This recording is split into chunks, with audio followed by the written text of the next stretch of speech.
Salut fidèles téléspectateurs de l'émission High-Tech Africa. Vous avez vraiment ébellé au Bozaï cause de l'émission High-Tech Africa. Il y a Lelo.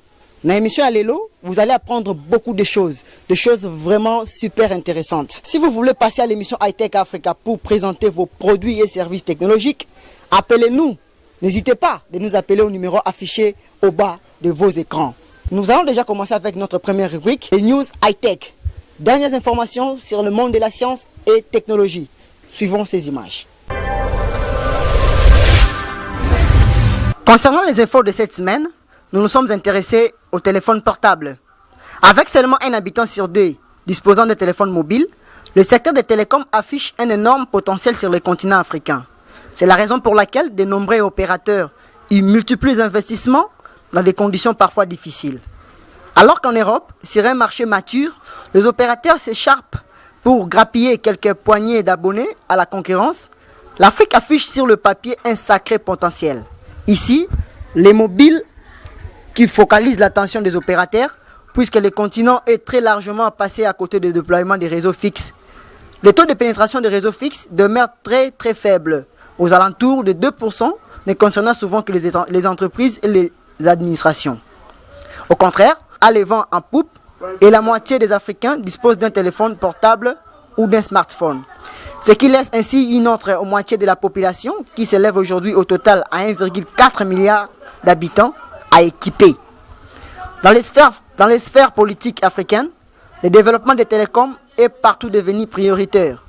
Aux yeux de tous, les mobiles et smartphones constituent un levier de choix pour doper l'économie, tous secteurs confondus. Alors que très peu d'Africains disposent d'un compte en banque, les solutions de paiement et de transfert d'argent mobile apparaissent comme des catalyseurs de l'activité. Le marché des télécoms en Afrique devrait continuer de croître fortement ces prochaines années, passant de 95,5 milliards d'euros en 2014 à 111 milliards en 2019. Parlons maintenant de la robotique. Une nouvelle plateforme en ligne destinée aux personnes âgées et la perspective de fabriquer des robots interactifs complétant cette plateforme devrait améliorer la vie des personnes âgées en Europe. Avec une espérance de vie dépassant 80 ans et une augmentation importante du nombre de personnes âgées, le continent européen devra faire face à des défis sociaux et économiques considérables. Le projet social robot, financé par l'Union européenne, a étudié comment les technologies de l'information et de la communication peuvent aider les personnes âgées à rester actives et en bonne santé. Pour atteindre ces objectifs, il a cherché à favoriser le transfert des connaissances et à créer des synergies entre les universités et l'industrie.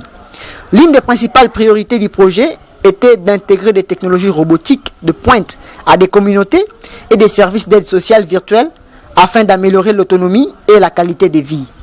Il a fallu pour cela préciser le besoin des personnes âgées, liées par exemple au déclin cognitif ou à une mobilité réduite, virtuelle des robots guidés par les membres de la famille, les amis et le voisin.